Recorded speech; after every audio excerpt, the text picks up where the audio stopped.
Welcome to World of Short Selling, a podcast focused exclusively on what is happening in the short selling space. Who is short what and why? Tune in and find out. I would like to warmly welcome everyone to an interview with Adam Block, a private investor and a frequent short seller. In this interview, you will learn about a bigger Ponzi scheme than Madoff and what to take away from it, how Adam shorted oilfield services, what he learned from his worst trades, what stock he sees as a potential zero, and much more. Before we start, I would just like to remind you that all you hear on the podcast are opinions. I am not a registered investment advisor. Please do your own due diligence. Short selling can hold risks that are different to going long. You should assume that we're short the names we discuss. So now I would like to welcome you, Adam, here on the podcast, and I would like to certainly thank you for accepting the invite. I'm excited to be with you. Awesome. So let's start with the obvious one. How did you get to short selling? I got into short selling a couple of times. I'd say I had a few furtive misadventures, but in a sense, like everything I've done in investing started with it. Because in 2010, I remember I was driving home from work and I heard an interview on NPR in San Antonio, Texas, about this new book called The Big Short. And so that probably got a lot of other people started.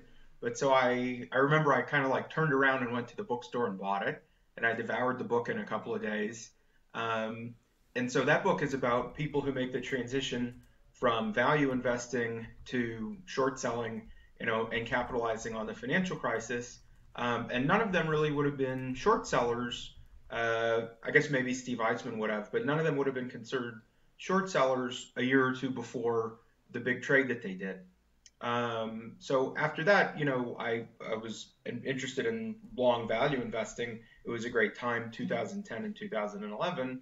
And then I've tried a couple of times since then to make money shorting. I have kind of a sour outlook on things, so that part suits me well. But it's funny because you say, how did I start? Because like I was saying, there's a sense in which short selling was the thing that got me started in caring about the stock market. But it wasn't a straight path, along the way. Mm-hmm. And what kind of drove your interest in the story of Big Short? Like, what made you turn around and go and buy the book? It's funny to go back and think about, an interview I listened to on the radio 10 years ago. I think these guys, just the idea of them sort of out against the world and figuring out something that nobody else figured out and being willing to take an unpopular position, I just personally identify with all that stuff. Sure. And I had not really paid attention to the stock market much before that. But this was, something that really grabbed me, at a time that I had some extra attention, I guess. Sure, I'm sure I can understand. It just seemed very cool, and you wanted to learn more about it. I think that's very much the same as for a lot of short sellers. Go getting into it by hearing an interesting story, and then they kind of start doing more of that. Now, in a sense, The Big Short is a bad place to start because the experience that those guys had, was a once in 25 years, kind of outrageous story. Yeah. But as long as you, took it in stride and tried to figure out, what was the right thing to do after that, you could still do okay. I remember a couple of the first things that I started buying, I learned, okay, value investors look for discounts to book value, and the idea that you could buy a company for less than what it would cost to, if you sold off the assets, and you hear the stories about Warren Buffett with Sanborn Map and Dempster Windmill, where you take control of a company and then really sell off the excess assets for 2 or 3 times what he paid for the whole company. So I said, okay, great, I'm going to do that. So I started looking for just basic screening and some other stuff like that, which still worked in 2010. Mm-hmm. And I remember I found a bank called Farmers Capital Bank. I think the ticker was FFKT. And so it was trading at some real large discount to book value. And I saw that the chairman had bought stock around $5, and I could now get it at $4.50 a share. So I thought, okay, great, I'm going to go buy that. So it went up to $6, within a few weeks probably. And I said, okay, great, I'm going to sell it. And so I bought it $4.50 and I sold it $6. And then I think it went back under $5 and I bought again and I sold it $6 or $5.50 because now I've got, all this free, cash here, and I'm just going to look while we're talking. I knew the answer a couple of years ago, but the stock I sold at $6 in 2010 is probably in the 50s today. And the dividends are certainly more than I would have paid for it at the time. The dividends that I would have collected since then. So Yeah, sure. my early big win is just also a lesson in, kind of intertemporally or zooming out a little bit. No, it was not smart to sell bank stock in 2010. Even Sure. though I felt like I had a profit. So. Sure, sure. So you kind of started with a bit of value investing. Now you also had, I mean, prior to your experience with the stock market, you had experience with bankruptcy and fraud litigation. So obviously turning that, to short selling, or turning now to short selling, was this background useful, or how did you use that, or was it of any help? Well, as a bankruptcy litigator, so one of the things that we did was represent bankruptcy trustees. Hmm. So you file for bankruptcy, or a company files for bankruptcy, or an individual, and sometimes there's no money, and in that, as opposed to just not enough money. And so the question is, well, are there assets that we can bring together or collect? So maybe somebody defrauded this company, maybe he sold the assets that were left, or did something to try to hide them and keep them from his creditors. Okay, so like let's say you bought a company or a piece of real estate and you realized you were going to get foreclosed on, so you sold it to your brother before the bank foreclosed on you. Okay, so that's a classic case of a fraudulent transfer or fraudulent conveyance, and the bankruptcy trustee's job is going to be to file a lawsuit to try to get that back. So that was a lot of the work that we did. So it was interesting to see and get a feel for the underside and the aftermath of business failure. I don't think that there was a direct tie from anything I saw there to what I do now when I'm shorting stocks. Probably a little bit about getting a sense for the attitude and the way that fraudsters work, and seeing up close real failing business situations. But I don't. That just probably made me comfortable with the subject. I don't think I got any special expertise that guides what I'm doing now, and I don't Hmm. think that you would have had to see what I saw as a bankruptcy lawyer or a litigator, in order to to do what I'm doing. And most of the other people that I am around, don't have that same experience. Sure, sure, sure. So it's more that you were open to the idea because you knew the stories behind, but there was nothing specific that you would take away and use it in your research. Yeah, I think there's a lot of ways that you could get into having an insight around investments. And so, as somebody who was a lawyer, you're way, way, way more efficient at the general public than reading filings and contracts, because you know how to discard, 80 or 90% of the material in a contract that's just not what you're talking about. And so, even within just a few months of working as a lawyer, you'll just figure that out. So that's, an opportunity that a lawyer has to jump in and start thinking about companies. But similarly, somebody with an accounting background, could do it from the accounting side because they know how to scan things quickly and just find what they're looking for. But a third way that's just equally legitimate is somebody that has experience managing or running a business, is very far along in asking the kinds of questions that they need to ask to understand, a similar business. I met a man in line to get on a plane once who was I think he crushed cars. Like, so after you scrap Cool a business. car, he owned the equipment that's used to break down the frame, and so he was doing fine in that. And he had made a couple of wonderful investments in the stock market related to cars, including like the Ferrari spinoff. And he didn't know anything about the stock market. He knew some facts about how his business runs and the cycles that feed it. And he knew enough to know that Ferrari was a unique asset, and that there were a lot of prices, a big range of prices he would have been comfortable paying to do it. And so his his record in stocks probably beat 9 out of 10 professionals, because he only made a decision once every 3 or 4 years based on really substantial experience in another slice of the car business. Sure, Um, so I sure. have a ton of respect for that. Yeah, and yourself, do you have some sort of focus or area that you're really mostly looking into, specifically regarding short selling? There are a few things that I would say are more like themes, and they can play out in different industry contexts. So more often somebody would say, I'm the oil and gas analyst or I'm the healthcare analyst. And I feel comfortable looking at stocks in both of those as long as they have the kinds of things that I'm looking for. And we can talk about that. Most people who are professional stock pickers or work in the industry, they get a salary. And the reason they get a salary is because they're doing something somebody else wants. Like, for example, providing analysis about all the stocks in a particular area. And so, that's great, but that doesn't really, as private investors or as investors managing small funds, we don't really care what's going on with all of the companies in a particular universe. We just want to find opportunities where we have an edge and where exploiting that edge, leads to investment returns. So I'm I have kind of like a framework now that's taken me a couple of years to think about.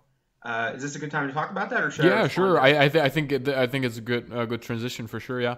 So if you look at a bell curve, okay, this is not to say that all the stocks or their returns are distributed normally along a bell curve, but it just gives me a way to think about organizing ideas. Okay, so within one standard deviation on either side, lots of stocks bounce around, and that's true, and there might be a way to earn returns there.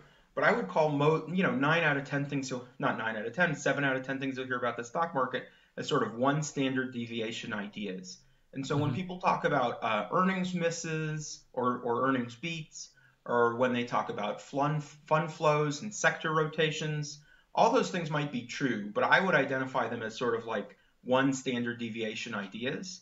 And what that means to me is not a big change, not a big analytical leap, not facts or understanding that it takes experience or insight to get a piece of.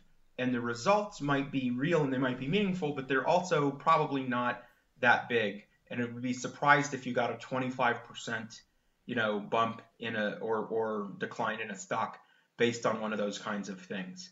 But big hedge fund traders and CNBC are pretty much always talking about what I would call those one sigma ideas. So the next kind requires some more insight, some more analysis. It'll probably play out over a longer period of time, and it'll make a much bigger difference in what we're talking about when we're talking about the stock. So imagine now, two standard deviations out, and so those could be like a change in the competitive dynamic. Maybe there were three competitors and it'll go down to four. Maybe there's a regulatory change that says now everybody has to buy this kind of seatbelt or safety valve or add this chemical. So in those cases, or rather that a regulation is easing up and people will stop buying something on the Hmm. short side. So in those two standard deviation examples, you're sort of saying a year or two from now, we'll analyze this differently than we do now. And you can see some pretty big moves in stocks there. 50%, 75%, 100% up. And so some of those are really good. I think of like there's a lot of people are talking about how shipping stocks right now are going to change, that there's a shortage, there's no supply coming on, there's a regulatory change. So that's an example, I would say, of like a two sigma idea. You see what I mean? Yeah, yeah, yeah, yeah. Of course, it makes complete sense. Yeah. So then a three sigma idea is like where you start to say the reality as it is now or in the foreseeable future is just totally different from what other people are observing. Hmm. So you're analyzing, something on one basis, and the guy on the other side of the trade is doing the other one. So, for example, like if you ever looked at Amazon on an earnings basis, you just got it wrong. That's not what they're doing, right? And it doesn't have to be Amazon, which is the greatest stock story of all time. But if somebody were turning around a piece of real estate or making investments inside of a company that look like losses today, or if they had a contract that was about to expire. Okay, so now that's to me closer to a three sigma idea, because what you're saying there is that like we're just analyzing two totally separate things. Another example there would be if somebody took sort of episodic or deal-based contracts that a construction or engineering firm had, when what they should be doing is looking at like the cyclical earnings of a company. Okay, so in a Three Sigma, kind of a case like that, we're not really even arguing about something. It's just the facts are so far apart, that now the outcome is based on something that, it just isn't part of the conversation for most other people that are buying or selling the stock. The flip side, right? I mean, would be, on the long side that nobody else will ever compete with this company, that sort of thing.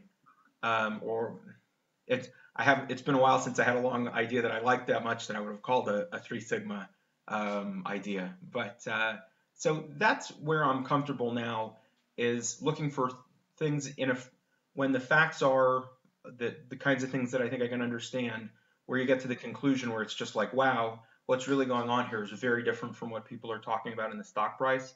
Another example of something between a 2 and a 3 sigma idea would be the way most people talk about MLPs. Master limited partnerships have this tax advantaged feature where they're paying you something that looks like a high dividend, but it's really a return of capital. Okay. And so you're not going to pay taxes on it and you get a high number. And that just has nothing to do with what's going on with the underlying assets. So there have been, and there continue to be, a number of MLPs that 9 out of 10 things that people talk about are, if you buy it at 10 and they pay you 75 cents a year, that's a 7.5 cent distribution. So I'm actually not that big an MLP guy, but you would really want to know, what do these assets do? Where are they? What do they mean? And the people buying and selling it just don't even know where to start with that conversation. Yeah, sure. I mean, MLPs or these kind of dividend yielding stocks or entities, I mean, they're really interesting, especially from the short side sometimes, because a lot of times these are also kind of created via convoluted structures where you have like a parent of the company which is giving the assets to the MLP or to the dividend yielder and so on and so forth. That's a very interesting sector anyways.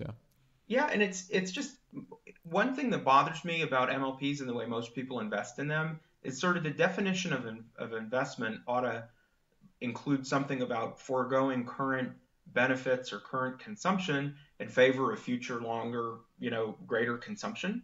Okay. Like I could take this $20 and go out to dinner with it, or, I'll buy something that I think will be valuable, in the future, either because I'm going to use it. I'm going to buy tools to work or inventory to sell or stock in a company. So whenever you see something that's bought on a yield basis, my presumption is that there's, something wrong with the way that it came together. And we saw in the, leading into the oil and gas crash, there were a number of out and out bankruptcies and a number of others that were way overvalued, and have come down by half. And these were things that people thought would be sort of their slow and steady, income. And that's actually something that maybe that is an insight that I acquired as a bankruptcy lawyer. Can I talk about a big fraud case we worked on in court there? Yeah. So, sure.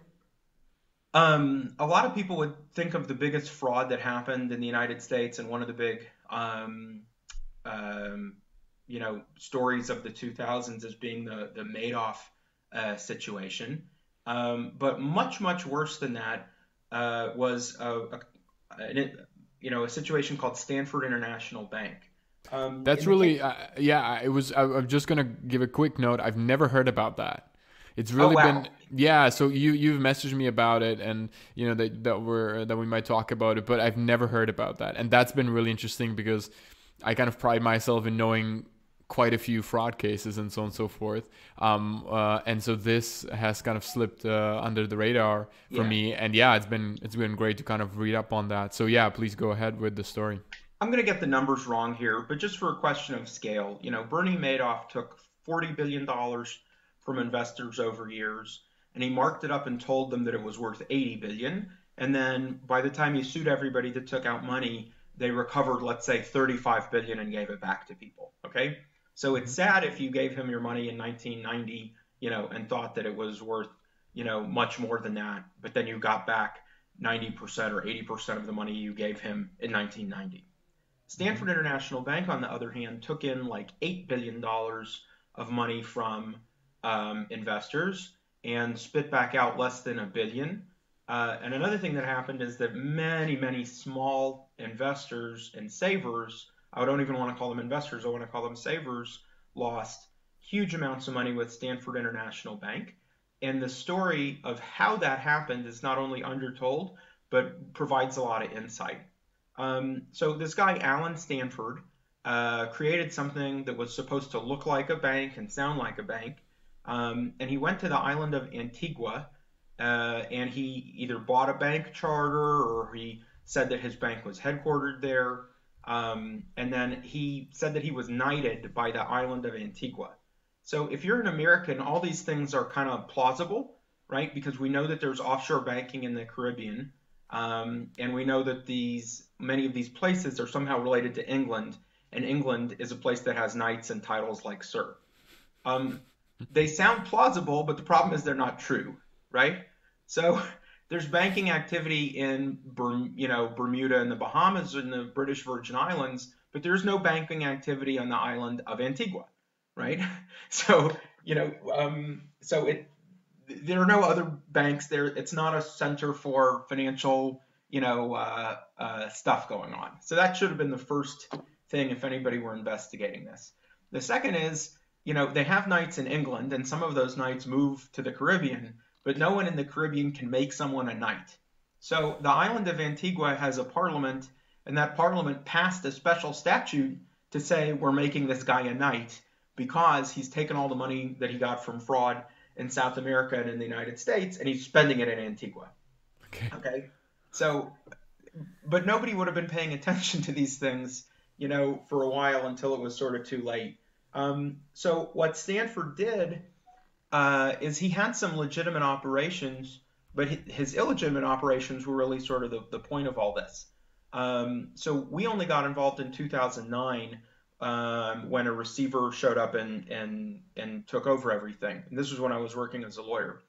I can't speak to the first 20 years of how he ran this thing as a fraud, but starting in the early to mid 2000s, what he did is he bought a number of investment broker partnerships and operations and expanded them.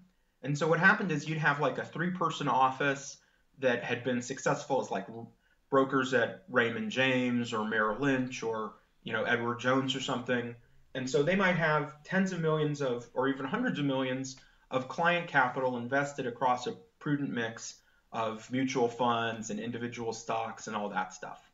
So these guys are basically salespeople for a larger system. And so what he would do is he would offer brokers like this the chance to come work instead of for a regular retail brokerage. This is how this worked in America, by the way. A lot of the victims of the fraud were in Latin America, and I really don't know as much about how the bank was marketed to them and how they encountered these people.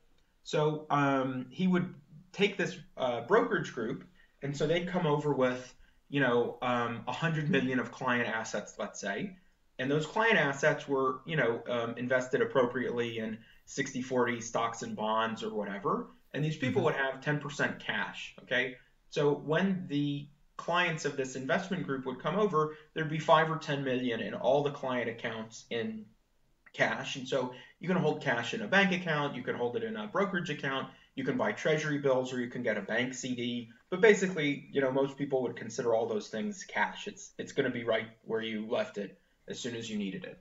So what Stanford would do is offer a commission to the brokers for placing their clients' cash not in like a regular money market fund, but instead say, well, if you will encourage your clients to buy a Stanford certificate of deposit, you can get a 200 or 300 basis point commission on that move. And that's crazy. Yeah, it makes complete sense. That's the normal rate, right?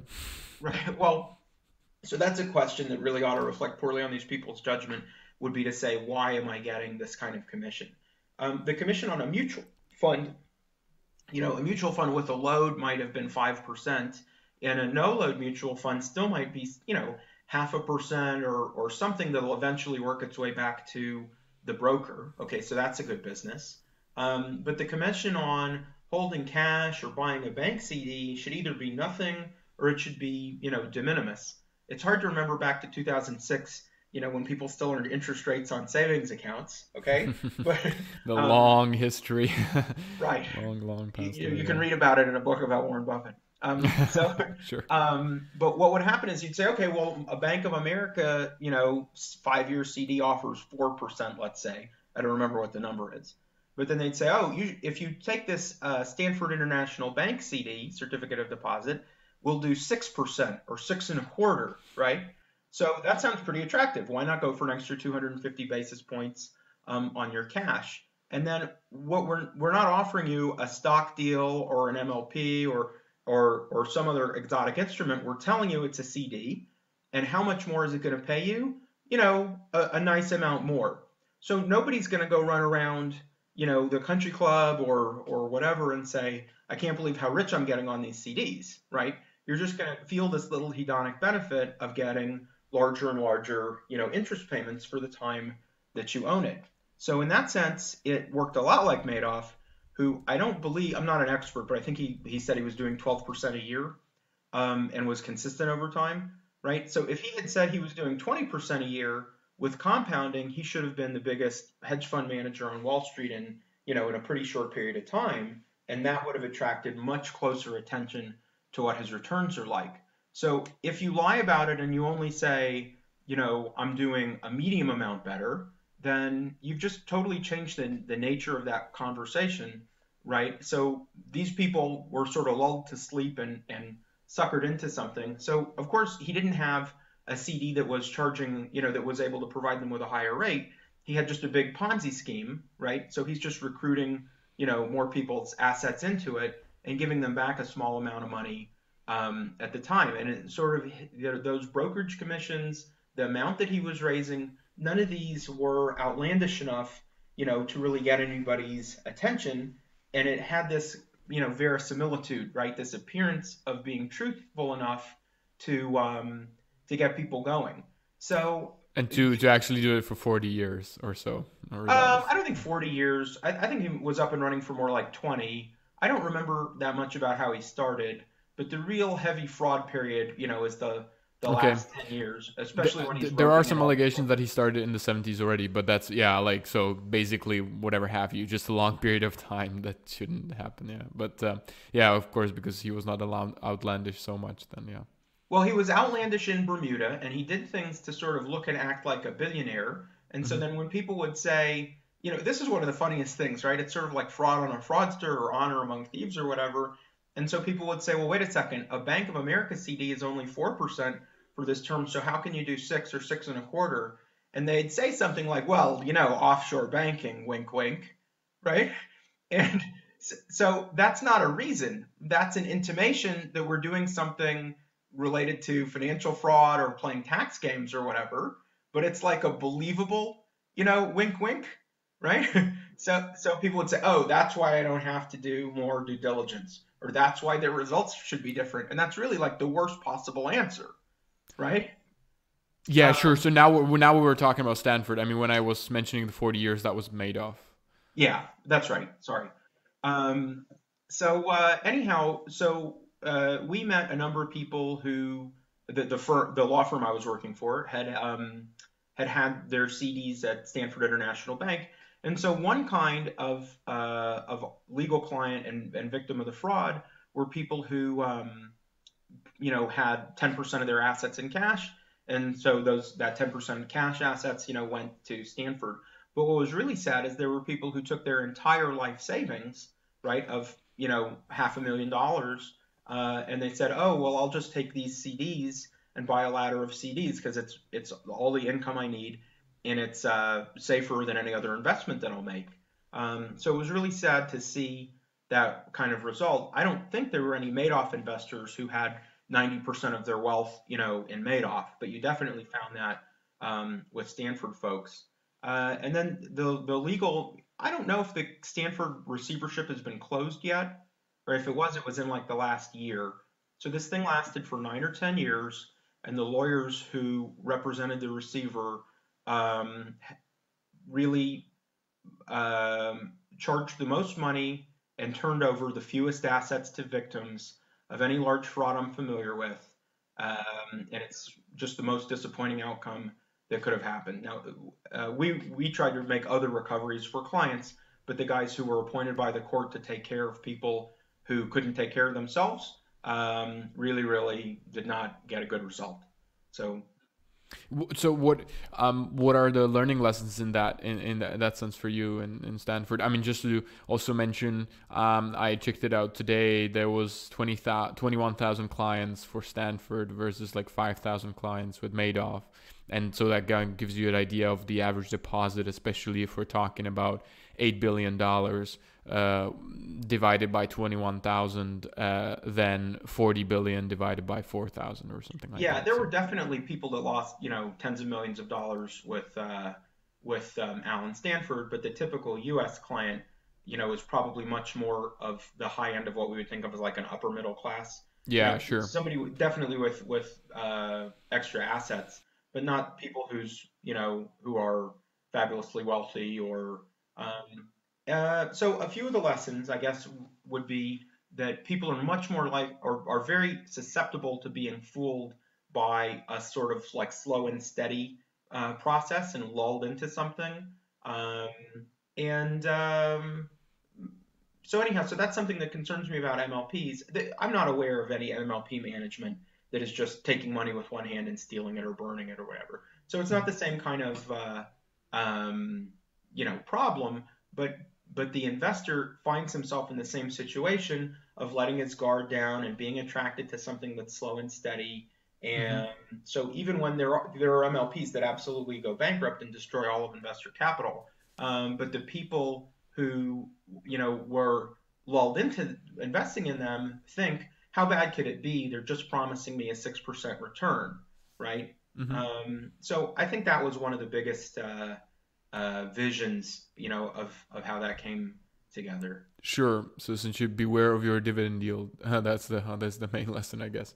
Yes. Yeah, if I had to boil down a couple of years of my professional life to one sentence lesson for this podcast, it would be yes, beware of dividend yield. Yeah, no, I think that's a great lesson. I mean, we talked with Ian about 2 3 weeks ago. We mentioned dividend yield as well. I mean, it makes a lot of sense, if you have your interest rates or your debt, yielding 3 2%, doesn't matter. Any sort of premium you should look at and really scrutinize, unless it's your typical business company which really has the cash to do it or whatever. Then if it's a kind of a entity focused really on dividends from the very get-go, such as MLP, then yeah, it's best to look out for it. Yeah. I subscribe to that 100%. Anything that's created as a yield vehicle for yield in the following year or even the following 3 years is probably not an appropriate subject for investment. Mm. And, you know, dividends are great for a number of reasons, but you really want dividends that grow over time. I don't Mm. imagine there are any professional investors or analysts who are going to gain a lot from listening to my podcast. But if you're an individual investor and you think I would like to be in the same situation as my grandfather who never had to worry in his retirement because he had all these great dividends, then the question you want to ask is not what kind of dividend will I get next year? The question is what kind of dividend will I get in 20 years, right? Mm. And so that's going to come from a company that's basically like a Warren Buffett stock that, well, and he's had a couple of mistakes with these lately, so maybe Sure, that's a sure. bad place to start. But where the industry structure allows them to continue to make a large and growing amount of money without having to spend a lot on capital expenditures, and that's been consumer product goods, right? Where they can sell 10% more cereal without building a new cereal factory. And so, that's been a tough place to invest lately. But so there, at least, there's a prospect of saying that the dividend that, 20 years from now will be materially higher than the dividend today. But in anything that's talked about in terms of the current dividend yield, just you gotta learn to pass. You gotta not don't argue about the specifics and don't get into whether it's a good idea or a bad idea or the difference between a 5% yield and a 7.5. you just need to move on. Yeah, sure. And so now, we mentioned a couple of examples that you looked at before and you're kind of aware of. So how do you source your ideas for the short side? Do you, for example, look at dividend yields and say, hey, that might be a good short, or what's your thought process regarding this? That wouldn't be a bad idea as a project to sit down and do it, but a lot of what I'm doing, it, there's a cult of your own research being the greatest thing you can do, and all the work that you did, and talking about how you dug through the dumpster of the CFO, and so you're the only person with this information. I have not seen that work very well. So I review a ton of secondary descriptions, right? Other people's write-ups, other people's portfolios. Because now that I've been doing this for a while, I feel like I've gotten a lot faster and more efficient of kind of seeing the things that I'm looking for, Mm-hmm. right? So I could start from annual reports and just go A to Z and say, okay, can I find anybody that has unserviceable debt here? Um, and if I wanted to market myself, or I'd probably tell you a story about how I'm doing that. That's not really what I'm doing. I spend a lot of time looking on Twitter, looking on Seeking Alpha, reviewing Mm-hmm. Value Investors Club to see stocks that other people have described, and that's not necessarily to accept their conclusions. Either they may have written it up as a short, or they may be telling a story about how this company has a lot of debt and it doesn't matter. And that's fine, because if it was a year or two ago, we can just go back and see that against what actually happened, right? So I am very likely to read an old short report of something and then go figure out what's going on there. And you'll see that this stock is down 50%. And then, with a little bit of work, you can say, wait a second, it's going to fall another 100%, right? This guy wanted to short it at 10, and now I can short it at 5, and I think it could go towards 0 within the next year. So that's a great, place to look for shorts. It's just a different dynamic than other things. I'm not just accepting people's conclusions once I've done that, but that's enough for me to get interested, and then I'll go figure out what's the work that needs to happen here to establish what's going on. That leads me to something else. I think I mentioned that I like some shorts, that I have like shorts in oilfield services and healthcare. So those would be two very difficult areas for somebody to understand what's going on. I don't think I'm a great analyst of either of those topics. I don't think I could run a company in either of those fields, and I certainly couldn't do both, right?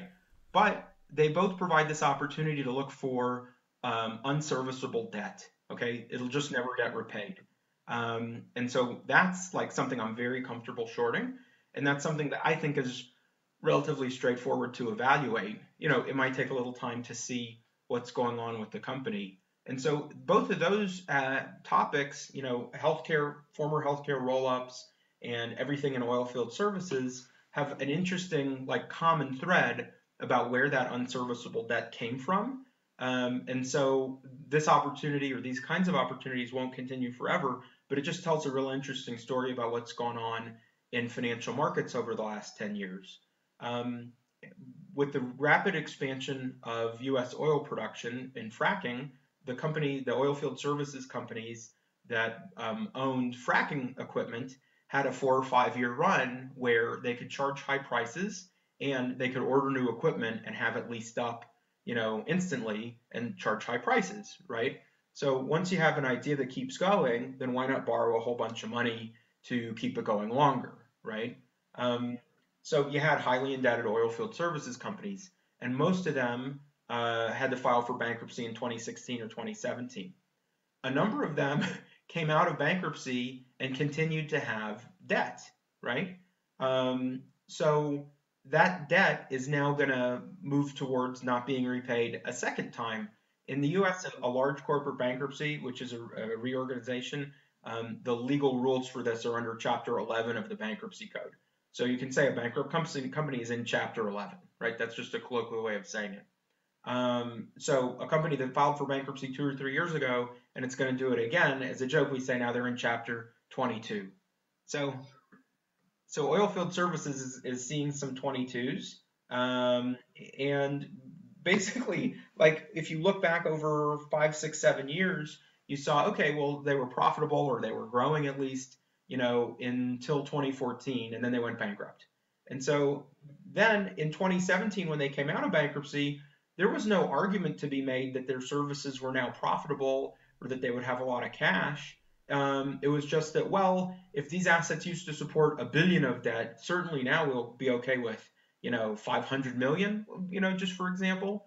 But even though the 2016 bankruptcies in both oil producers and oilfield services companies, even though they wiped out a lot of financial debt, or I'm sorry, financial capital, right, that was going to work as debt, they did not wipe out any of the physical capital.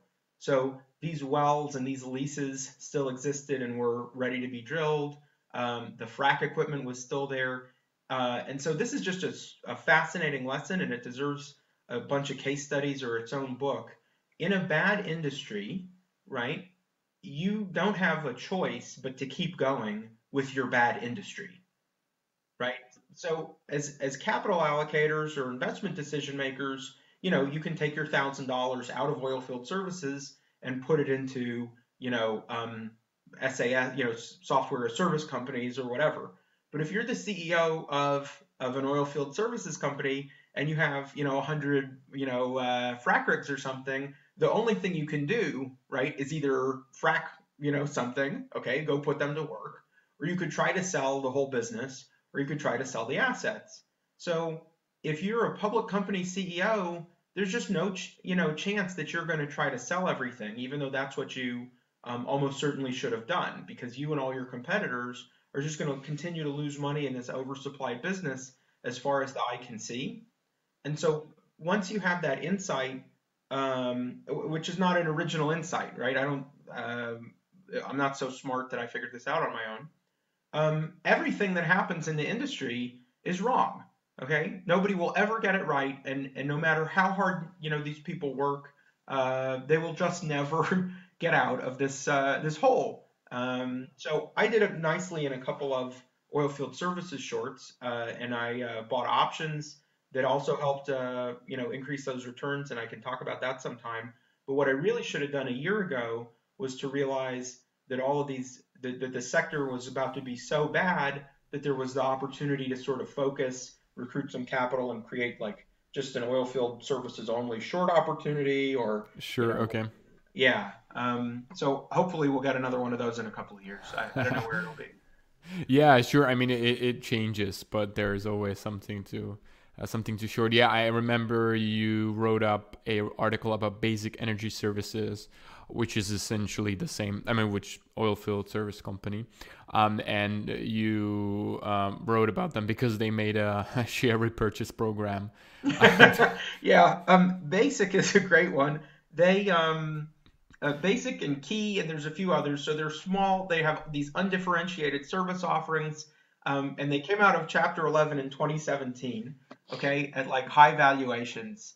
So they bounced around. They basically went straight down, from whenever they came out of bankruptcy. And then in 2018, I guess, so a year ago, last fall, the management of Key offered to merge with the management of Basic when both of their share prices were, 300 or 400 million market caps, something around that. And Basic just, like wouldn't hear of it at all. The opportunity there would have been basically to save money by firing one management team. It just within a year, the stocks were both down 90%. So that would have, maybe forestalled the outcome a little bit, but it still wouldn't have made any difference. And it's just funny to look back on what somebody thought was a reasonable opportunity then. In Basic's case, they borrowed money at one point with a bond. You can just look this bond up now that pays 10.75% interest. And I think they disclosed that one of their lenders was shorting the stock, right? Or more than one, right? So I don't know. That's a great setup, yeah. Yeah, I don't know how you can really own I mean, the reason people own the equity is because they just don't know that, right? They didn't look at those facts. So we guys like our age, I'm 39. It has been so long since debt and bond earnings were a big deal, that most of my peers don't even really think about this stuff. Um, I was interested, and so I just, have tried to read old books or older articles about different ways people make bond investments. But if you're managing a bond portfolio, one thing, or making a debt investment, one thing to think about in the case of basic is, okay, they give you this 10 and 3/4 interest rate, and then you're going to be secured in these assets. As long as they make 1 year's worth of interest payments, you now have 11 cents of interest back. So that has two implications for the person who owns that debt. And the first is you only have 89 cents of your original investment still at risk in this company, right? And then the second is that your returns on that bond portfolio are going to have a lot to do with how you reinvest that interest payment. Okay, so if you like Basic's debt and you reinvest it at 11% a year, you're concentrating risk in that company, but you're also compounding, again, tax-free, right? That's an assumption in the discussion I'm having, but you're compounding at 11% a year, so that's great. Well, if you're de-risked by receiving this interest payment, you can just go put it in something else, right? So if you receive a high coupon, you're relatively getting de-risked as you move along, and you can go put that to work in other bond investments or in anything else. So it's entirely possible that if the people who loan that money to Basic, even if they didn't short the stock, as long as they receive 2 or 3 years worth of interest payments, they might be fine, right? Um, now that's just as far as getting their money back. They will have missed the opportunity to earn high investment return someplace. But similarly, like, this is something I want to talk about. If you're a fundamental securities analyst, right, then you have a view on this business, and it's a real real estate development that's being built, a real company that sells things. So then whatever security people put on top of that, analyzing that security just occurs, as far as you're concerned, it should just be sort of a continuum, right? So Warren Buffett, I'm sure somebody said this before him, but there shouldn't be any difference between analyzing a stock and a bond in a certain sense. It's just the bond has an upper limit on it, right? So one thing that I think is a really neat place to think about longs, I'm not encouraging anybody to make these investments, would be in the debt of companies that look like they're going to turn around. And so an example that's worth discussing is a stock called Diamond Offshore. Okay, so Diamond is owns offshore drilling rigs. One reason that I started learning about this even before I wanted to make oil and gas investments is because it's controlled by the Tisch family, and there's some great value investors, and their big stock is Lowe's. And so Lowe's is a holding company that owns a lot of other holding companies. So Lowe's and Diamond have really underperformed over the last 10 or 20 years or whatever. But don't feel bad for the Tisches, because they and all their children are still multi-billionaires, right? They would have done better if they bought Google, but we all would have. So that's, just something to think about. So Diamond is, I'll just look while we're talking here. It's been in a tough business, right? The share price today is, 732 million market cap and $5.32, for the stock. So I meet people, or I've talked to people that say they want to earn Diamond Offshore because they think oil prices will move up, and they think that increased exploration activity will benefit offshore drillers. There's reasons to question both of those theses, so I'm not encouraging anybody here. But so Diamond also has long-term debt that's trading at about 50 cents on the dollar, and it pays a 5% coupon on its a 5% coupon on the whole principal amount. Mm-hmm. So you can go buy that debt for 50 cents, let's say. It might be 55. And I think it comes due in 2039. And they're going to give you 5 cents on your 50-cent investment. So what that means is every year that you own it, for the next 20 years, you're going to receive about a 10% interest yield, but you get to reinvest that. So, if we thought we were running a bond portfolio, then fine, we would add up all those things, and we would consider the reinvestment opportunities on getting that 10 cents back. And then we would consider the fact that either if Diamond looks like it's going to do well, the bond will trade up and the yield will go down, or if they think they're going to do poorly, then the bond price would go down because people don't think it's as likely to get repaid. If you're analyzing that company, I would just point out that I think they're going to borrow another couple of $100 million, and that'll push you a little further away from the assets. So, don't forget to include that. But Hmm. so if you're talking to somebody who wants to own the stock, right, then they need to actively engage the question of how and why do I think this stock is going to do better than owning the bond that's Hmm. going to give me these interim interest payments that I can make Hmm. higher reinvestments with, right? Hmm. And I find a lot of people don't engage in those questions. And Hmm. one reason that they don't is because we haven't needed to for the last, 5 years and really for time before that. Most bonds and most companies' debts were near par, and interest, rate and coupon yields were very low. So there wasn't a big payoff to considering debt. But what's happening now that we're seeing the aftermath of, QE related overinvestment, right? That's the story in oil and gas. Is maybe some of these companies' debt, really have nice, long, returns over a long period of time. Hmm. So that's something that's really interesting to me from the long side.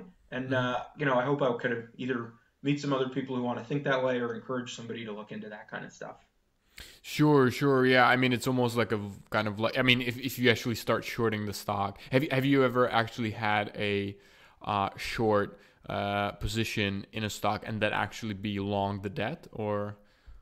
That's a good idea in a lot of cases. So hedge funds are really like the chance to do a capital structure arbitrage, like you were Yeah, describing. it's like vulture investing almost. If you then earn a seat at the debt table and you can kind of Yeah, it get, yeah. depends. I think with vulture investing, you're kind of talking about people trying to take advantage of everybody else's position, based on their what they have in the debt. So in the case of Basic, for example, the company, whoever was lending them money at 10 and 3/4% also shorted the stock. So that does a couple of things. And one is it means that they'll be fine if Basic defaults. Um, one reason that I haven't done that, I might do it, to both short a stock and buy the debt. Um, there are not a lot of situations where you'll make money on both legs of the trade. There will be some, um, and I think that there's this desire to say, "Oh, I've created a hedged trade," or "I have hedged out a certain risk," and the feeling, just the same way we were talking about lulling yourself into, or investors who lull themselves, into vulnerability because they think they're not addressing any risk. So I'm not interested in being in a position where I say, "Oh, I've created a no risk situation for myself." Um, so I think that's just why I'm not temperamentally inclined to do it. But those will come up. Yeah, Uh, but I mean, it is about the setup. Yeah, it does require certain, yeah, certain situation that you feel that you're comfortable with. Yeah, I what's can more get that. likely to happen is if you found a stock today that both had debt that you thought was undervalued and a stock that you thought was headed to zero, right? So let's say you think the debt's going to get paid off at 50 and it's trading for 25, but you think the stock is going to go from wherever it is down to zero. There's a really good chance that if you buy the debt today, that at some point the stock is going to double on you. Okay. And so maybe then you could go ahead and short it because it's going to come down. But I'm not, it's really not fun to have the thing that you thought you were putting on as a hedge, turn out to be like a major Yeah, source of yeah, deferred, sure. performance. Sure, Uh, and I think we will get to trading as well. So my question is just one final one regarding the conversations we had previously was who are you following? So you obviously mentioned that you are looking at Seeking Alpha, Value Investors Club, Twitter. Do you have any contributors in mind that you really feel like they're putting good work? Yeah, Twitter's just amazing. I'm sure I'm going to leave somebody out. But so one reason is because depending on how transparent and what kind of people want to portray, the wealth and breadth of material is great. And the things that they'll point out to you or react to or react against is great. But so then there's the opportunity to interact in a two-way manner with all of these folks. So you can say to, big experts in any field, What did you think about this? Or I didn't understand when you said X, Y, Z. Not everybody will want to play with you. And also, the more you have to offer or the more work you've done, somebody is likely to want to, engage with you there. But it's just been, an amazing experience for me that's helped move me along. I think John Hempton, probably runs um, one of the best accounts, to follow and hear interesting things from. I don't know how Hmm. many single stock tweets he's been talking about. I would say, there's no point in talking about short selling unless you've listened to all of the interviews from John that you can and read all the blog posts. Hmm. He's integrated the most information about short selling of anybody I can think of and thought all those things through to their logical conclusion. And there's just an enormous amount to be learned from him, and it's really generous with his time. Hmm. Um, Another guy, there's a few people. The whole phenomenon of energy FinTwit, Hmm. deserves a lot of attention. Hmm. U.S. oil and gas production and offshore, and oil field services to a lesser extent, right, have just been terrible. Okay, and almost nobody in the investment business really talks about it. There are a lot of successful investors and analysts and portfolio managers who just know to stay away, but that's the end of it, and they don't have particular insight. With Energy FinTwit, there's this community of dozens of people who have emerged who really are subject matter experts, and they're also willing to speak ex cathedra, and they hate most of the activity in the industry that they're involved in. So that's interesting in and of itself. And so one of the biggest ones is my friend Energy Credit, and I think he's Energy O&G, something like that. And then there's a few other people who participate, but you'll find the discussion from the people who interact and comment there. And so something just fascinating has happened. A few of those guys actually collaborated to produce a series of sort of really damning reports on a company called Whiting Petroleum. The ticker's WLL, and that's one of the best known and commonly discussed frackers with most of their assets in the Bakken. And so two or three people with different particular expertise, um, subsets of expertise came together, including, the credit and financial modeling side and the engineering side where you understand how each of these wells work. I don't remember all the details, but so these are three people who never met each other in real life. They would all be consultants or professionals working in different pieces of the oil and gas business in such a way that they would not meet each other in their work lives either, right? And they collaborated to produce a report which is just available for free online. That's just incredibly damning about the prospects of Whiting Petroleum and the discussion and the decisions around it. I say incredibly damning. That's an over. I mean, it just portrays factually, that this company will never make any money and they'll need to borrow a ton of extra money, and all that's going to come up sooner than later. Um, Yeah, I can see it's been down from $50 to $5, or it's now that fifty 4.50. dollars reflects the number of reverse splits, if I recall, uh, Okay. too. But so that's an example, not of like somebody coming in off the street and saying I'd like to learn about oil and gas and then meeting these experts. Those are three people with related subject matter expertise who have interacted extremely productively on something, and it's hard to think of an example of that kind of thing coming together otherwise. Imagine if you had, both a Google software engineer and an advertising executive, and somebody who markets phones and designs, the product side there, if they came together to talk about Android somehow, right? So those three people all know something very important about how you make an Android phone and get it sold and what its prospects would be for, for earning money for Google, but they don't interact, they don't live together. They don't send one another's work back and forth. But each of what they do is critically important to one another. So the thing to pay attention to on Energy FinTwit, I mean, first of all, there are people who will give you their takes, that are very likely to be accurate on the prospects of a bunch of different businesses. But that collaboration among people who really kind of already work in the sector is really, really striking. Yeah, sure. I get that very much. That's really helpful when that happens, and I think that that's a great recommendation as well.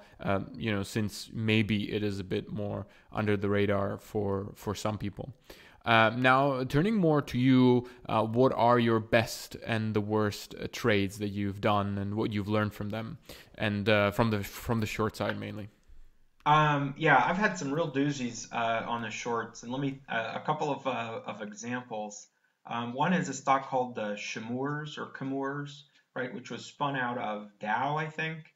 And this company owns a lot of the area that you mine this stuff to make titanium dioxide, okay, which is the pigment that goes into white paint, right? So there's only a few places you can get it in the world, but it ought to be a commodity, and there's not a lot of reason that it should be considered, particularly valuable. Okay, so they were spun out of Dow. The stock went down a bunch, and if it was spun out at 10, let's say this thing went down to 5. So a bunch of executives bought at 5. Okay, and I started shorting it around 15, and I don't remember where I got the idea from. And I thought, well, the thing they own is not inherently valuable. So David Einhorn was long and probably wrote it up to like 40 or 50. And I had the cover around there, which was awful, to take really large unbounded losses on this. And I think it's back around where I started shorting it now, right? So if Yeah, I yeah, had it just is. been It is 15. Yes, it is 15. yeah, if I'd have just been able to wait a while longer, then something, would have turned around. I haven't followed, the market for this stupid pigment, and what you get it out of. Sure, a bit of. Um, I can feel a bit of emotions there still. right. I would like that money back, and it's not going to happen. But so Sure. a few lessons there, right, are to stay away from these one or two sigma ideas, right, and to understand in a context, of the other dynamics that can be going on. Like, the titanium dioxide executives, I don't know if they sold finally, but they probably did know something if they were all putting that much of their net worth, into the stock at a low price, that there would be a cycle there in TiO2 pricing that I just didn't appreciate. And so I didn't mind positioning myself in an argument against a great long investor on that stock, because I thought, okay, well, there's an argument and I'm on the other side of the argument. Okay. So mentally, that's the wrong setup. And that's one of the things that's made me think about pushing out on the spectrum to go for these not one or two sigma ideas where you're still having an argument about whether or not Chipotle's earnings will beat next quarter, right? So that's a one sigma idea. And someone can win that, right? Somebody might not only predict the direction of Chipotle earnings, but find a way to trade it, appropriately. And I don't ever want to be on the other side of a discussion about whether earnings trend up 6% quarter over quarter or something like that, right? Yeah, sure. You want a big change and something that's really fundamental. And I can completely understand. I mean, the basic idea, I guess, if I understand it correctly, is that you just don't want to short because of valuation or opinions, right? Because it's just, okay, you have an opinion, I have an opinion, the future will be somehow. But I guess what you're going after is really like we're not even having the same discussion. I'm making a completely different point to you. I'm not saying whether this is going to be a success or not, the earnings perhaps, or a drug, but I'm saying like even if it's successful or just, there's a whole other point. I'm not sure if I'm getting it right, but that's, No, that's a great recap. yeah. Everybody says you don't short on valuation, and I'm so hard-headed that it took me a long time to understand what that means, right? Another way of saying that would be don't participate in an argument about valuation because you're both making the same kinds of assumptions and parameters about what you're talking about there. So Shimur's was a big miss for me and like an easy one to discuss like that. Um, I think another one that I sent you, that I mentioned in an email that I recall as a big loss was Parker Vision. Um, and these guys, I don't have any idea if they're still in business, but they basically like do nothing and issue new stock every year, through some kind of penny stock, trade or whatever. Okay. I don't think they have any marketable products. They might do some patent trolling, okay? Okay. But no one should care, about this business. So they did something where, they sued Motorola or a big profitable company, Uh-huh. okay? Yeah, And they sure, it's a even, patent troll. Yeah, yeah. pardon? A patent troll, right? That's what. They have some patent trolling, but it's not a patent troll company, right? There are Okay. companies that just buy up patents that should be worthless and look for the opportunity to sue people. That there's been some changes in that business. I think there's a rule limiting the damages for like non-commercial or non-operating holders of patents. Okay, so right now I could buy a patent, for a very small garbage amount of money that's older than the patent that they're using at Google, for Android phones or for us, and then I can sue them. And so what used to happen is Motorola or AMD or Intel would say, "Gosh, it's easier for us to just pay this guy to go away than risk losing a lawsuit over it." So there's been some legislative action that's made it a little harder to do that. So Parker Vision basically had one of those lawsuits, and I think they even won a jury verdict over it. Okay, that would have said we deserve $100 million. So in the American legal system, in most states and in a lot of federal processes, juries decide factual questions, okay, and to a certain degree they're mixed questions, like, did X shoot Y, okay, or is it unsafe to have a car that blows up, when you drive it, or whatever. But there are legal questions that frame those discussions, and it's the combination of factual and legal questions that determines the outcome of a lawsuit, right? So, I said the jury would decide, is it unsafe to, have a car that blows up when you drive it under X and Y conditions. There are separate legal questions about whether or not the car manufacturer had a duty to anticipate those conditions. Okay. So it's not until you bring the legal and the factual side together that you find out, that you get to the outcome of your lawsuit. So one of the things that got me involved in Parker Vision is after they won the jury verdict, there were still tremendous legal grounds to find that what they thought they had, what they were saying they had as a jury verdict, in fact, wouldn't end up lead to money changing hands legally, right? They all this would be brought down on appeal, or the judge wouldn't be able to enter an order, passing that along. So I thought, okay, fine. The company has, this $100 million verdict that's really not worth $100 million, and even if they did collect it, it wouldn't be for years. So I don't remember the specifics, but so I'm just going to short it from whatever the valuation of it is there, and I'm going to short it in size because I used to be a lawyer and I'm so smart and I know all this stuff about law. Well, the stock doubled on me. I was forced, to liquidate, or cover those positions at a huge loss, Mm-hmm. in the Mm-hmm. brokerage account. So one lesson is, okay, there's no point in having a large short position in something, especially in a small cap. And the other is you really need to plan on all of these shorts just doubling on you, overnight, basically. There are these Yeah. great stories you can read online about people who shorted Martin Shkreli's Yeah, stock, of course. Yeah, yeah, and yeah. he engineered a short squeeze and then have a GoFundMe to, replace $250,000 in an account that was never worth more than 50 or something like that. Yeah, yeah, I got it. Was the reason why Parker Vision went up just because of some hype regarding the lawsuit, or was it just? Some combination of hype. I mean, they had a result, which Mhm. is that they got a jury verdict for a large amount.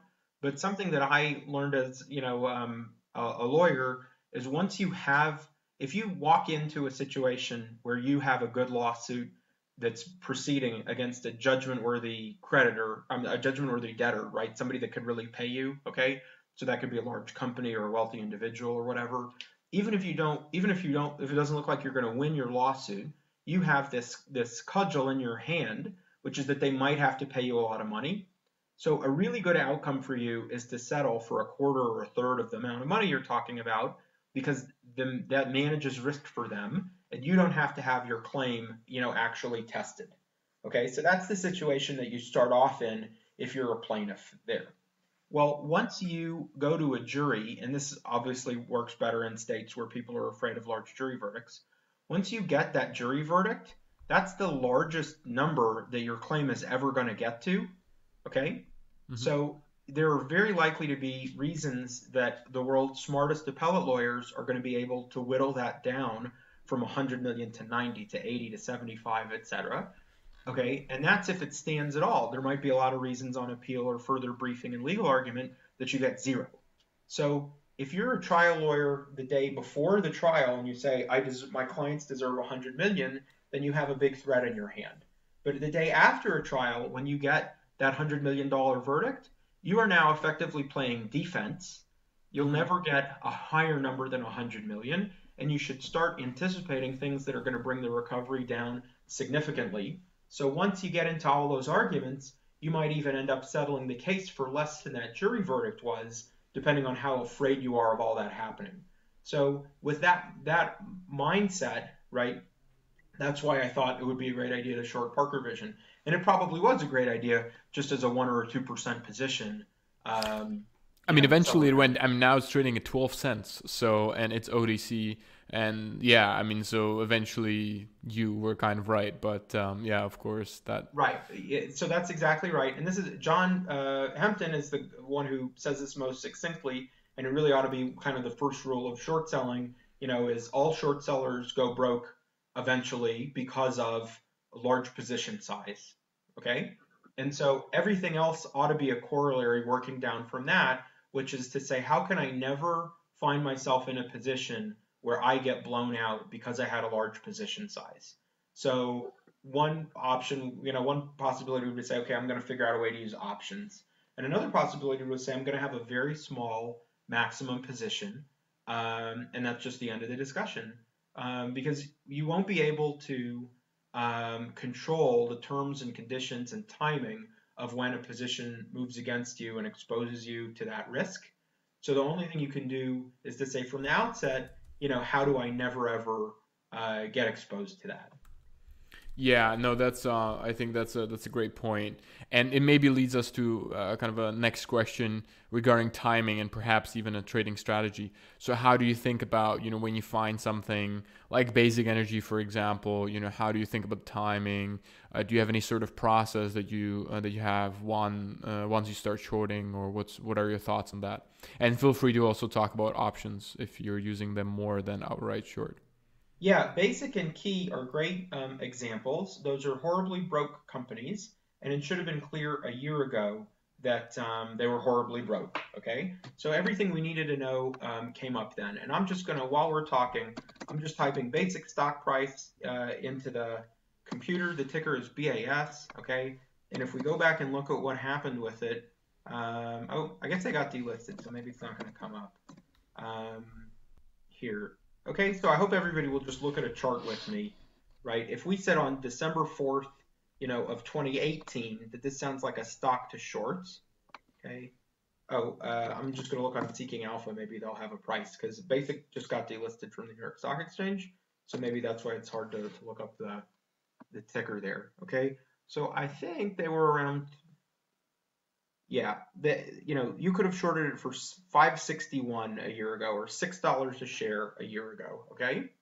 So we got down to a situation where on May 30th, you were at $171 a share, okay? And that went up to $239, $246. These are prices I'm looking at in June. So that's a very uncomfortable 33%, increase in the price of the stock that you have there. Even between December 31st, right? 384 I'm seeing, and that went up to 618. So, if you have 10 basics and they all go up 50% on you, that's a really big, if they're priced, okay, if you have 10 short positions that are 2.5% and they go up 50% and nothing else happens to your portfolio, your whole portfolio is down 12. And if you are an active stock picker, you should come to expect that that's going to happen, but you're not going to enjoy it, okay? So two things have gone on there. And one is you're seeing the whole portfolio come down, but the other is that's, impedes your ability to add more shorts. I don't want to say to add to the short position in these companies because that's probably a bad idea. But now that you ought to have lots of great shorts out there and fewer great longs, you only have, in that example, 12% less capital to deal with. Um, so the only thing to do is to have lighter position size and think about whether or not today is not just a good day to short the stock, but whether it's such a good opportunity that you're willing to give up some future ability to short the stock at a higher price. And And so, so for example, with regards to basic, when did you start shorting, or how was the process there?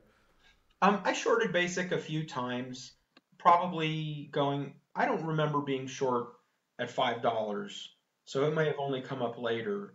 The basic and its competitor Key and competitors Pioneer um, were in the exact same business and had the exact same problematic issues. Um, so one thing that I'm actually more interested in doing now, just because of the experience of the last year, is covering shorts or covering half of shorts when we have a big down day.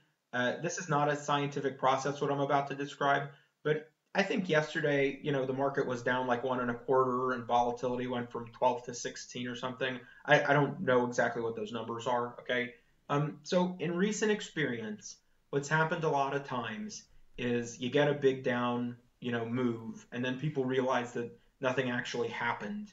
And the volatility softens, prices start to rise back up, and you might even close, around where we opened. So all of what I'm saying should be, painful to the ears of a real fundamental analyst and a dedicated, uh, stock picker. But I just don't mind covering some shorts when I really feel like everybody is gonna, move back into the market because I'm just tired of watching, um, everything drift back up on me. And so then a day or two later, I'll come back and short it again, at a higher price. So I have fallen into my own trap here of preferring slow and steady returns to real insignificant returns, and I'll probably regret it someday. Okay, but Well, there's upsides and downsides and everything. You can't have it that's both right. ways. So anyhow, so those are just some things to think about. But if I said I'm going to have 10 shorts the size of basic and I'm going to do them all, or 10 shorts like basic and I'm going to do them all at 5%, positions and they went up 50% on you, which happened as recently as January, right? Um, you're down 25% on the whole portfolio and that's a really tough place to go forward and make good decisions from. So that's one of the things that encourages me to think about like tactically managing and trading in and out of the portfolio. That's not a core competency or a core strategy of mine. I just think it's a meaningful augmentation because we had a situation from December where there were like 5% swings in the market, okay, on a given day. So if you had a short and it was down, it's not going to go down more than that over the next month or two. And you can pretty much count on that unless you really believe that there's some catalyst that's about to happen in weeks. And so it really might be prudent, if the VIX is at 30 and the market is down 20% on the year, um, you might not need to be short anything at that point, right? Maybe that's the time to just, take short exposure off and let things drift back up. Um, that's if you have a strong view that that correction was an overreaction on no news. Maybe that's too optimistic of me, but I just observed that my returns would have been a lot better, if when I realized what all the craziness was going on, if I just closed the short book, Sure, at that point. sure. I got that. And maybe now we can turn to some specific companies. So we talked about Basic and Key, for example, but these are shorts that I kind of played out already. But there is one that I would like to talk about specifically, and that's MNK, the ticker, Mallinckrodt, or I'm not sure what the Yeah, or I how, say Mallinckrodt. I don't Mallinckrodt. I don't know how other people feel about this. I rarely listen to conference calls. They're normally not at a time that I'm interested in. Hmm. I do read them a lot, right? And when you read that transcript, hopefully you get the same information, but it's a lot easier to cross-check it against other things. You can also search for keywords you're interested in, see if anybody's dealing with an issue, and move in and out of them very quickly. So I think of reading conference call transcripts as opposed to listening to calls as like, just a research hack. Another thing that's funny, the world doesn't need to talk about Tesla anymore, but there's an example on the last Tesla call where they talked about Model X or Model Y, Model X production, I guess. And within a couple of sentences, Musk and the CFO said literally just opposite things about whether Model X production, was going to be an important part of making a profit next year or whether it didn't matter. And if you were just listening to it, the whole conference call sounded like a conversation. And I don't know if that would have jumped out at you. But if you're reading it, it was like really, really clear that they, within a minute or two's time said the exact opposite things. That's not an argument for shorting Tesla. And I have a theory that we're sort of like factually saturated and that there are no more pieces of information that can come up with Tesla. But so that's just my little, pitch about reading transcripts. Mallinckrodt is down, 90% over 5 years. Just to give it a different context, it's a drug company, right? So this is a drug company that's facing several challenges, like from opioid lawsuits and debt, right? That's kind of the general context. Yeah, fair enough. But yeah, go ahead. Mallinckrodt is like the slower moving little brother of Valiant in a lot of ways. Okay. Okay. So they were rolled up from other drugs that they've purchased with debt, and for many years, some of these drugs supported price increases. Principally Acthar, which is like the third or fourth worst drug that ever happened, the third or fourth worst drug price increase situation. The United States has a number of convoluted systems of paying for drugs because there's not single payer healthcare, but there is significant government compensation. So in most other modern countries, there would be somebody who's in charge of paying for drugs. So this is just, this is an exaggeration, but it's not a gross exaggeration. It wouldn't surprise me if 75% of all the world's profits from selling drugs happen in the United States because of this problematic system. And I think it'll be really unlikely to last another 10 years. Mm-hmm. So Mallinckrodt borrowed a lot of money to buy different drugs that they would then try to mark up. So that system has come to an end, and they just won't be able to do it anymore. And the stock is down, like I said, I don't know if it's 80% over 5 years or something like that. I first learned about this company from just watching clips of Jim Chanos on, CNBC. And that was when the stock was, in the 30s, let's say. So maybe more than a few years ago. So the fact that it's down a whole lot, most people would say, oh gosh, how much more could it go down? But if you look at the prospects going forward for them to produce cash and the amount of debt that they owe and have to repay and when, there's just no chance that I think there's no chance that they're going to make it. So then this is one of the crazy things, and it moves us closer to that 3 Sigma conversation. Okay. In addition to the balance sheet debt that they have, and you can see the prices that their bonds are trading at, they have started making settlements for opioid cases. And they are going to have some exposure to lower prices for their Acthar drug through Medicare. Okay, so the people who make decisions about paying for Medicare have sued them for a number, that could be in the high hundreds of millions of dollars for previous years. They've also notified them that going forward, they're going to pay a lot less. Okay, so the easiest way for that to work out would be for a settlement going forward to not require Mallinckrodt to make a cash payment out, right? In other words, like if I say you owe me $500 million before, and I also want to negotiate a lower price going forward, then as long as I'm going to continue to buy from you in future years, maybe we'll just say, okay, you get a 25 or 50% break until we fill up that $500 million that I owe you. So everybody should be expecting much less revenue in the future from Acthar sales. Then there's a wide range of estimates of what their potential opioid liabilities are, okay? But companies can disclose that they expect to have liability for something, but they just don't know how to calculate it. And that might be true that they don't really have a number here. I could see a wide range, of between 250 million and 2.5 billion, for opioid liabilities. And there's some, interesting factors that would affect how you come up with those numbers. And they don't have that on the balance sheet yet, or?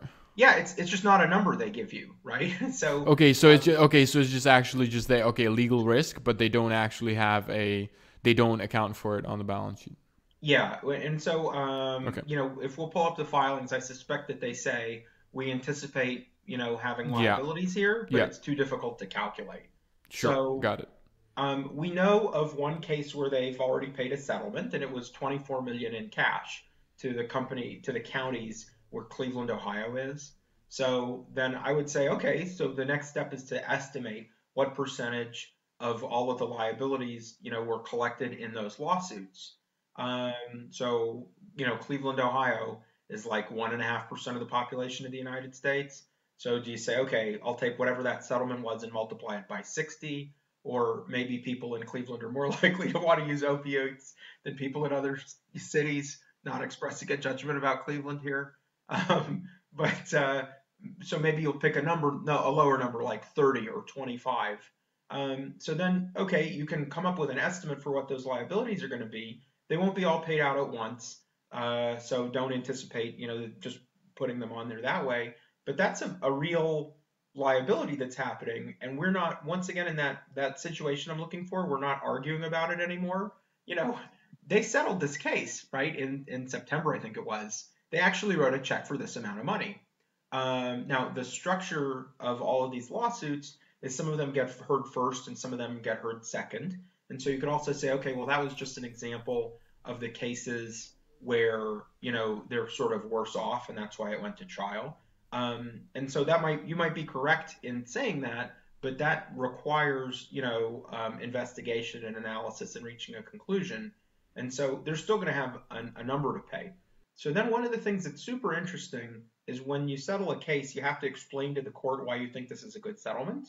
And one of the things that the plaintiffs in that case said is we're actually interested in taking this settlement because we fear a future insolvency by the Sure. company. So maybe they really thought that they were owed 100 million, and maybe they were willing to discount that sum because there's uncertainty in a lawsuit. But to then say, we think that the people we're suing are so likely to file for bankruptcy that we just want to take whatever we can get right now.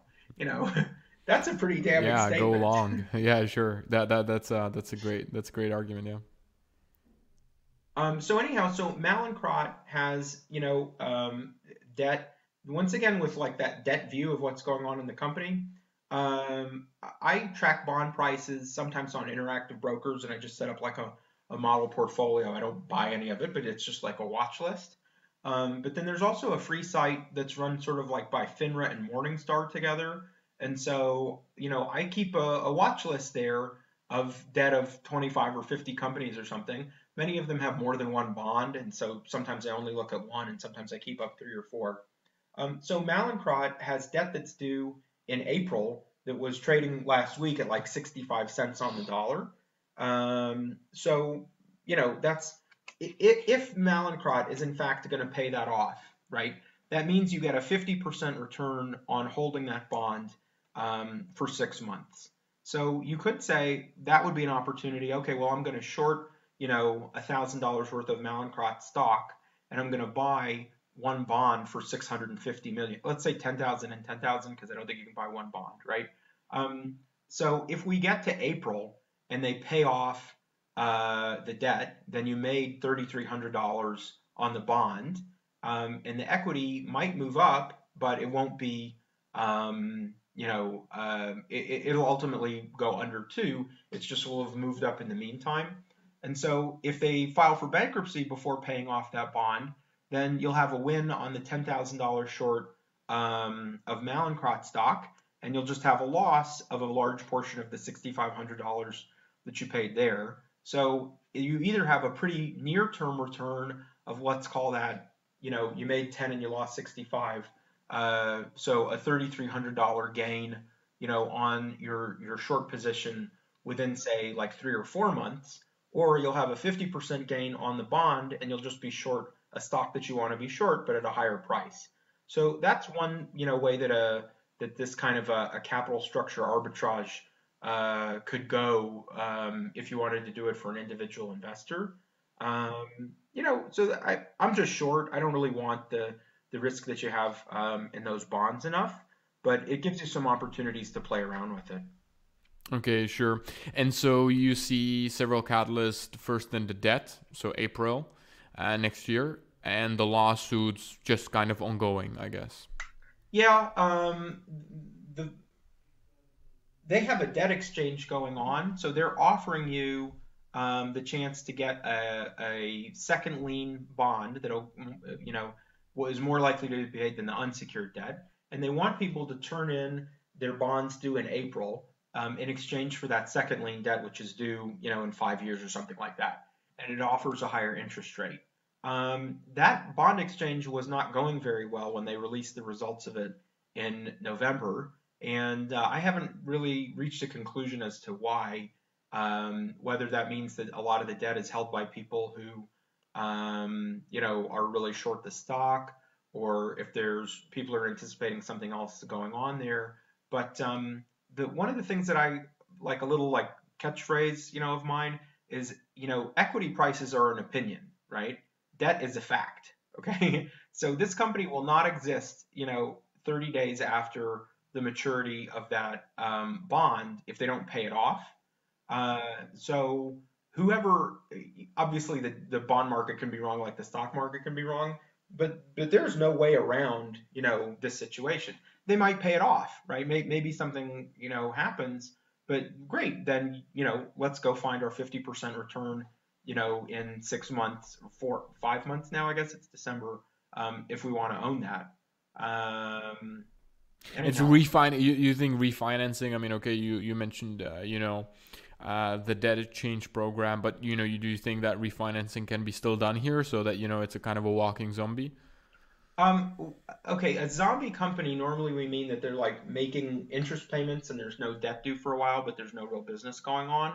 And so these guys would love to reach zombie status. You know, that a zombie, I don't know what's worse than a zombie, right? Uh, so um, if you, when we say refinancing, they can move some debt around in the bond exchange, which is what they're offering to do now, to take one piece of paper that's an obligation for them and trade it for a different piece of paper that's an obligation. Normally, when we talk about refinancing, somebody's going to provide new money. Okay, so if you were a lender and you walked in here and you say, okay, let me provide you with new money, what would you want in exchange for that? And Yeah, so you should probably get a result that looks a lot like a 50% return in 6 months, because yeah, that's what the market's offering, you know, on those April bonds. yeah. So is there anybody that's willing to come in and you know, and offer this company new money, not to take the, you know, just take the old debt?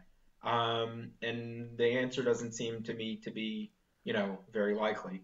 Yeah, Uh, yeah, yeah, I get that. It was just that obviously, you know, if there is refinancing, you have to have kind of punitive terms if the you know, if the company is not doing well. But yes. I just thought that, you know, maybe there could be a risk where they do a refinancing and therefore the equity holders like show, oh, but it's actually going up. You know, that is not a problem. I mean, it will be eventually a problem, but they're saying like, they, you know, survived and everything will be good. But yeah, I get your point. I get your point. It was just kind of a discussion of the risk. Yeah.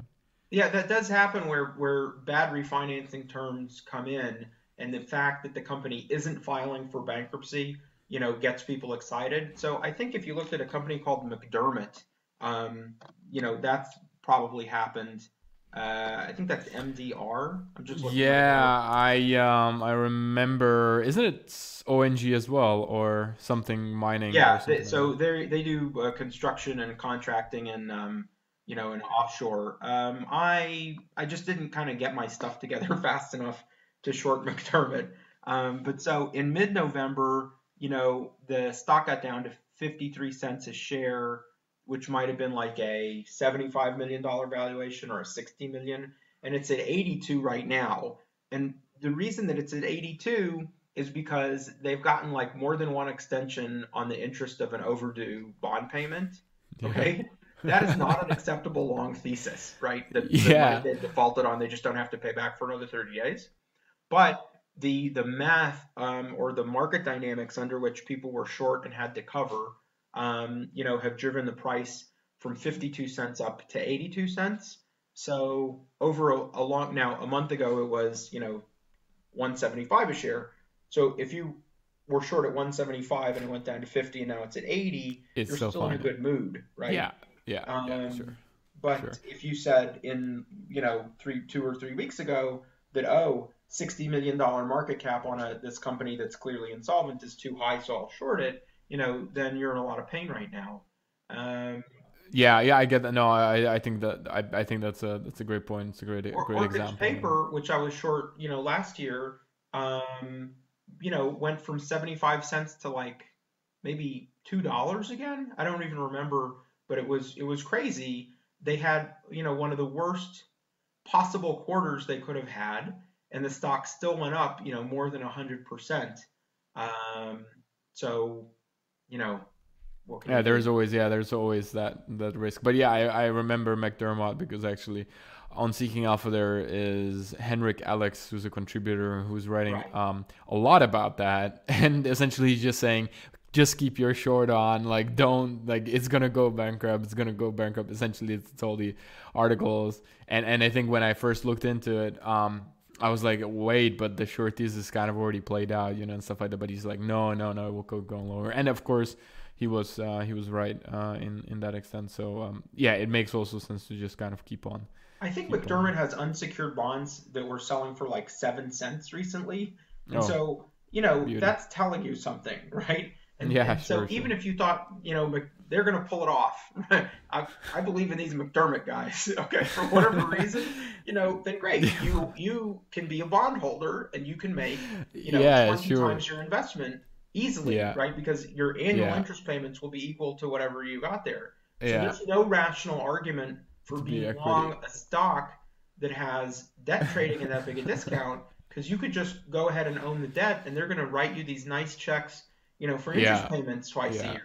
Yeah, Um, yeah, yeah. It's crazy. Yeah, that's for sure true. I think it's a great point, to look at the debt as well connected to company if they have some listed debt or whatever, and just generally around the capital structure, because I think it's really important and it tells you a lot about that, about the equity. I mean, because yeah, I mean if it's trading at 7 cents, a higher, you're higher on the ladder of the holders. Okay, still it's unsecured, but still higher than the equity. Then how on earth are you gonna justify a long position in the equity? Yeah.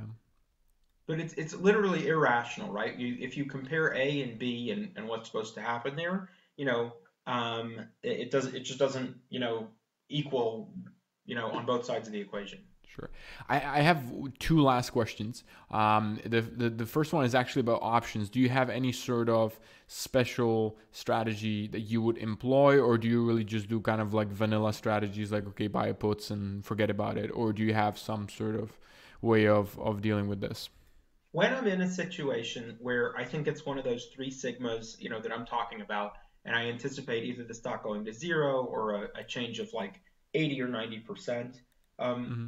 out of the money, deep out of the money, long dated put options, um, especially if they're cheap, right, can give me the chance at more than a 200% return.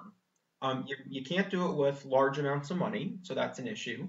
But if I feel like that the real prospects for this stock are not reflected in the share price, then that option, which is a function of the current share price, must like necessarily be really, really wrong. So other people who are either deal with more options or they regularly deal with options will look at the options that I'm talking about and they'll say, oh, well, implied value is too high or this Greek or that Greek is off.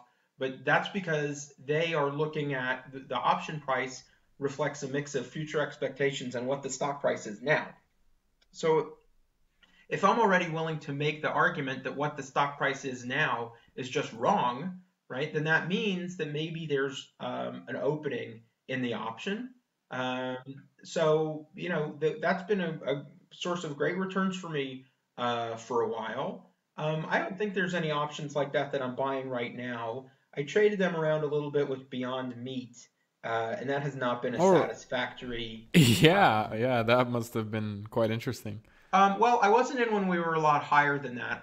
On a fair value basis, the stock should still go down a whole lot. Hmm. And I just, sort of played around with it and haven't, I'm not seeing what I want to see. So maybe after we get off the phone today, I won't own any more Beyond Meat options. Hmm. I think that's still a good short, but just that I don't think I have a 3 sigma view about what's going Sure, to happen sure. with the stock price. I think I have a 2 sigma, Yeah, that's no, I think that with Beyond Me, that's you have to understand, yeah, whether you add something to the research or you have a different differentiated point of view. It was the same, I guess, the same point Yeah, with I mean, we Tesla. pretty much all think that stock is going down, and I agree that it's going down, and Yeah, I told people it's going down, but that's not really the best and highest use of my capital. The best and highest use is for me to wait for, a stock where I have that view that's so different from what other yeah. people are talking about that we're just not having the same conversation. Yeah. I mean, I was quite bummed out with regards to Uber and these kind of IPOs because in Snapchat, for example, going back a bit, I mean, I thought, well, it's kind of obvious, and it's not even like worth doing it because it is gonna go down very quickly and so on and so forth. Like everybody will be trading it, and yeah, and then essentially it was not as fast, for example, in some cases, like Uber, because it held for a bit. So yeah, I had a mixed experience with these as well. Yeah, like just big I, known I haven't thesis. done substantial work on Uber and Lyft, and I haven't traded them, but something that's really interesting to me is both of those were hot IPOs. The people who believe in these stocks, or believe in these companies, they have gotten a lot of fawning press, and now they're getting less about how hard it is on the drivers. Mm. But somebody, paid a high IPO price for those two stocks, and the stocks are both down. And then similarly, WeWork had reason to believe that they would have been able to issue an IPO at a high price Mm. in the market, and that whole thing just fell apart. And so that's just a real interesting piece of market sentiment to me that we are not at a top, right? That doesn't Mm. indicate that we won't go down, another, I don't know if that's 10 or Yeah, 20% or yeah, I get it. I get it. I mean, maybe there is really just a limit of how much you can take of this kind of, companies like WeWork, because okay, with Uber, I mean, you can argue about a lot of things, and you can argue that is the future of cars or transport. But really, WeWork was maybe even too obvious, especially when you had like guys like Adam Neumann there, or the CEO, who essentially just kind of robbed the shareholders to an extent. You know, um, WeWork is interesting, especially in comparison to Theranos. Um, I don't know if Adam Newman, um, I don't know whether or not he knows he did something wrong, so to Oh speak. sure, oh sure. Well, it's the classic, is he stupid or fraudulent, right? So that's the classic finance question, and you don't know really, like a lot of times. Yeah, so I like thinking about the examples of people who, it's one thing to blow up and you had a $10 million trading account or a small company and you lost it, right? It's really interesting to see how somebody could A, do it with billions of dollars and B, have so many other people around, right? So like Aubrey McClendon had some good ideas and was a very skillful operator and planner and strategist. And he either missed the big picture, the price was dropping every year, or and he played some ethical, he cut some ethical corners, but it's on the spectrum. It's not one end of the spectrum or another. Okay, and so fine, Aubrey McClendon destroyed a lot of capital.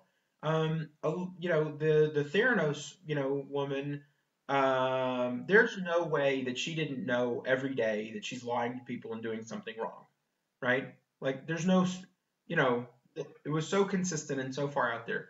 So Adam Newman, I I don't know if he ever understood that everything that he was doing was incorrect. It's really possible, that he just didn't. And so then the people who gravitate towards him and want to be around him, some of them are suspending disbelief, and some of them probably also didn't realize that this can never work and it doesn't mean, what it's supposed to mean. Um, but it's just interesting to me that the broader market, or all capital markets, because now we're outside of just the stock market too, but there is a moment where we're not just uncritically, I say we, people are not just uncritically accepting everything anymore. And so I don't, maybe that'll means we're only 10% of the way, down on what'll be an enormous correction that'll make 2009 look like a walk in the park. I don't think Hmm. that's likely. And I just observe that we don't have the unbridled optimism that we even saw, let's say, a year and a half ago. Sure. That's I think that's an interesting point. And now my last and final question: if you had to start all over, what would you pay more attention to regarding short selling or generally investing? But short selling would be better. I would think of myself as being in a process, and saying, okay, if I want to start learning about short selling today, how long should it take me to learn how to do this? And then say, oh, I guess 3 years is a good starting point. Okay. Mm-hmm. And so then I would want to say, so that's going to suggest a few things like committing a lot less capital to get started, having a mentoring relationship intentionally that's not episodic in terms of like just asking a question, but that would be saying like, how are we going to develop this over time? So if somebody was either going to start short selling today, or if they wanted to improve, what they do, then that's something I would think about, is to say, where am I going to get a few years from now? I guess my other piece of advice would be, don't do it. Yeah, that's a classic one. First, we don't want competition in the ideas, and secondly, yes, it is long and grueling. That's something else that I found wonderful about FinTwit, and I think it's true of almost every profession, is the real professionals and people that you admire don't ever have a worry about competition, and they give away a tremendous amount of knowledge and insight. They appreciate that they're the beneficiaries of a lot of other people's, contributions, and they are extremely giving and generous. That's not true of 100% of professionals, Sure. But there's always somebody out there who is more successful, but at the same time, more generous and more considerate and more helpful. And that's just, that's the world I want to live in. Yeah, for sure. And I mean, I hope that via doing these interviews, I'm kind of helping in that regard. So yeah, certainly open-mindedness and just being open for conversation. I think that's super important, and be open to, of course, reaching out to the possible mentors. I think that's a great thing to pay more attention to. Yeah, and you remember when I said I wasn't sure if I had an hour's worth of stuff to talk about? Yeah, there you go. So I think we've covered quite a bit. So thanks a lot, Adam. I think it was great chatting with you, and certainly I will be more than happy to have you sometime again in the near future. I hope that's a slow week. There's a lot of other great people out there. Thanks for doing this. Thanks a lot. That is it for our interview with Adam. If you're interested in something we talked about, do not hesitate to check out the description of the episode. There are tickers of companies we mentioned, as well as Adam's Twitter and his Seeking Alpha profile. Lastly, do not forget to subscribe to the podcast. There will be new interviews coming soon. Thanks a lot for listening.